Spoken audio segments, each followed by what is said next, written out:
So guys, in my recent EOS R review, I got a comment from Romain asking me whether I prefer the Canon EOS R or the Fujifilm X-T4. Since, as you guys know, if you watch the channel, I just sold my Fujifilm X-T4 and kept the EOS R, so I thought it's the perfect time to actually talk through this choice and why I made it. What is up, creators? This is Tom. Welcome back to another video. Come for the Tom, stay for the Richardson. As always, I create videos here about filmmaking, content creation, so hit that like button and let's get into it. So for anyone who hasn't watched any of my older videos, I actually owned the Fujifilm X-T4 for a few months at the start of the year. In the end, what happened is I ended up buying or managing to get quite a good deal on a Canon C200, and what I do mainly for my professional work is video, so that was too good of an opportunity to turn down. So I picked up the C200, and then what I was faced with was that I needed a really good B camera. You can't do all of the work you need to do on a camera like the C200. As much as anything,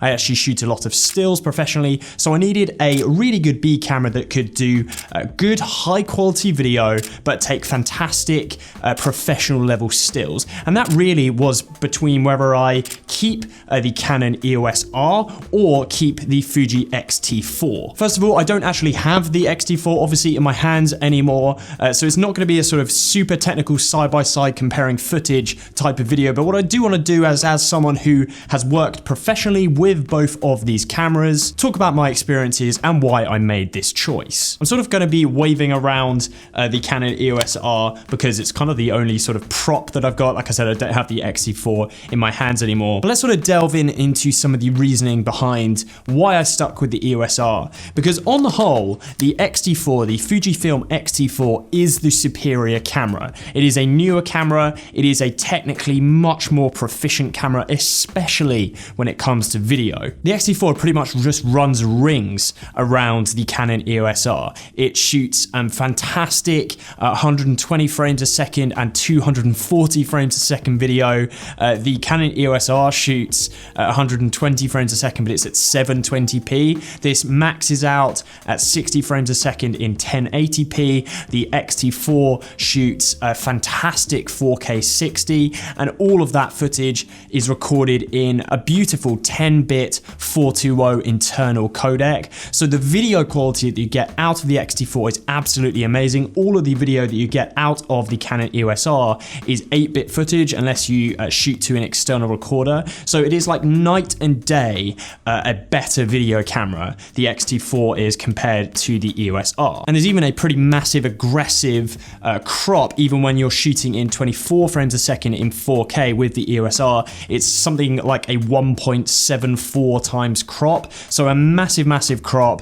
The 4K footage you get out of the EOS R is beautiful and really high quality, but you are sacrificing a lot to be able to shoot in that 4K codec, and you can't do it at 60 frames per second. When we're talking about stills, these are actually a lot closer in my opinion. The reason that I've actually stuck with the EOS R is because it is a fantastic stills camera. This has a beautiful full frame sensor. It takes fantastically high quality images, and the biggest difference between the EOS R and the X-T4 in the sort of stills department is obviously things like colors and things like that, but it is the fact that this is a full frame camera, so you can get beautiful full frame stills, whereas the X-T4 is an APS-C sized sensor camera, so you're not getting quite as much detail. If I can go into it and do anything like restaurant interiors or anything you need a super wide angle for, the EOS R is definitely going to have an edge over something like the X-T4, which has that more aggressive crop on it. So that full frame look is actually one of the main reasons that I decided to stick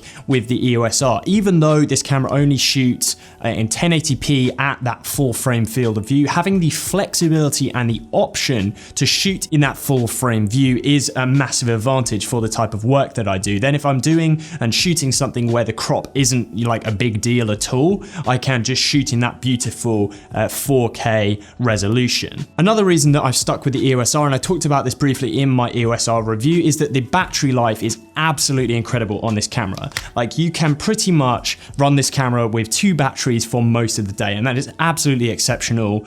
far better than the X-T4, which battery probably lasts like a couple of hours. The battery life on the EOS R, just a massive lifesaver. I can bring 4 batteries in my backpack and just never have to worry about running out of juice throughout the day. Another thing is that this is a B camera, and this is not going to be a factor for everyone, but when you are working with a camera like the Canon C200, having a camera that can be easily color matched is quite a big deal. If I was to use the X-T4 and the C200 alongside each other and maybe shoot an interview, it's going to be a harder time for me to get those colors looking and feeling like a similar shot. And then finally, we have the autofocus, and this is just an absolute night and day winner where the EOS R comes out on top, and it's not even close. The autofocusing system on the X-T4 was one of my biggest letdowns about that camera. I talked about it in my video review of that camera, so go ahead and watch that if you are interested. But the autofocus on that camera just not reliable. I wouldn't ever use it in a professional setting, because you might be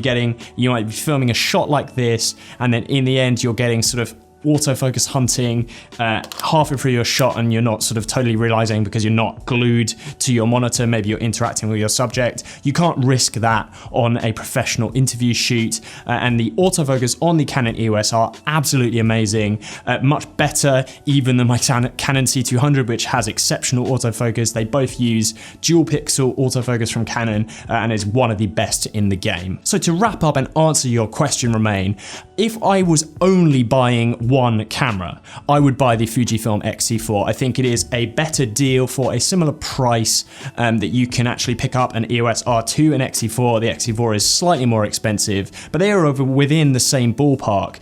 The X-T4 is a way better deal in terms of the technical specifications and just the amount of camera that you're buying for that money. However, for someone like me and the work that I do, this camera, the Canon EOS R, pairs exceptionally well with the Canon C200, and that is why I decided to go for it. It is a fantastic, high quality professional stills camera, and it makes a very good B camera to something like the C200. So I hope that answers your question. If anyone has any thoughts or comments, please let me know down below in the description. I'll love to be down there. I will always be answering comments and responding to you guys. Thank you so much for watching, and I'll catch you guys next time.